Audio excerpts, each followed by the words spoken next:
When my firm withheld the massive sales bonuses we had rightfully earned, I staged a work stoppage at my desk, but they didn't know I had a parting gift planned for them. In the year 2000, I worked for a firm that paid well. The company was huge, with 1,800 employees and a sales force of 200 people. At our annual meeting, the CEO gave a speech boasting about our absolute best year ever. We all submitted memos justifying our yearly bonuses, which were strictly calculated by a set formula. My personal sales growth was absolutely phenomenal then, so my big payout should have been guaranteed.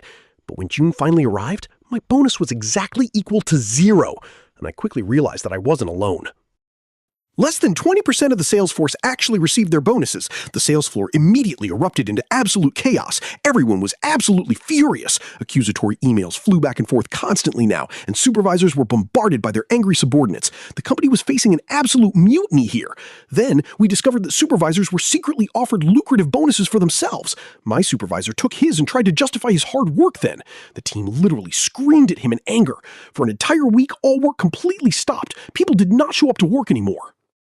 I decided to take matters into my hands. I sat at my desk and openly browsed different job search sites. I stopped answering my phone calls altogether now and refused to sell. When my supervisor finally confronted me about it, I looked him in the eye and explained how it was going to be from now. Until I received my rightful earned sales bonus, I would not do any work at all. I would arrive late, read job advertisements, and leave the office early. He could expect this until I was fired or found another job. He could expect this until either I was fired or found another job.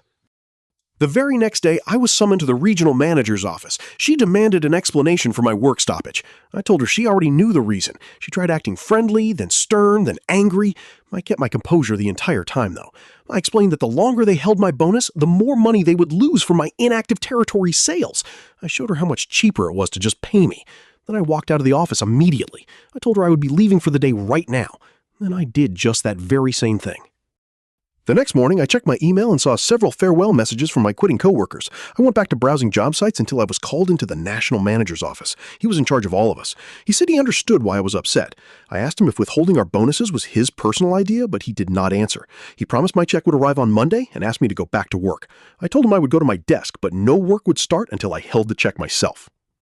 The very next day, an urgent email went out to everyone on our entire sales team. Management claimed they had reevaluated all our financials. They said June bonuses would be issued shortly to every eligible salesman. The national sales manager emailed me privately, too. He promised to hand-deliver my check on Friday. He walked to my cubicle and handed me my actual bonus check. I thanked him and handed him my letter of immediate resignation instead. He looked completely shocked as he read it, but I did not care about his reaction. My letter demanded they cut a check for my unused vacation time before I left today. As I packed up my desk, another coworker resigned on the spot. We walked out together and got very drunk at the local bar. I later found out the company lost 20% of their sales force over the next 2 months anyway because of their corporate greed. They had never before played games with our earned payments in 30 years of business history. That is why everyone was so deeply hurt. Would you have resigned after getting your check?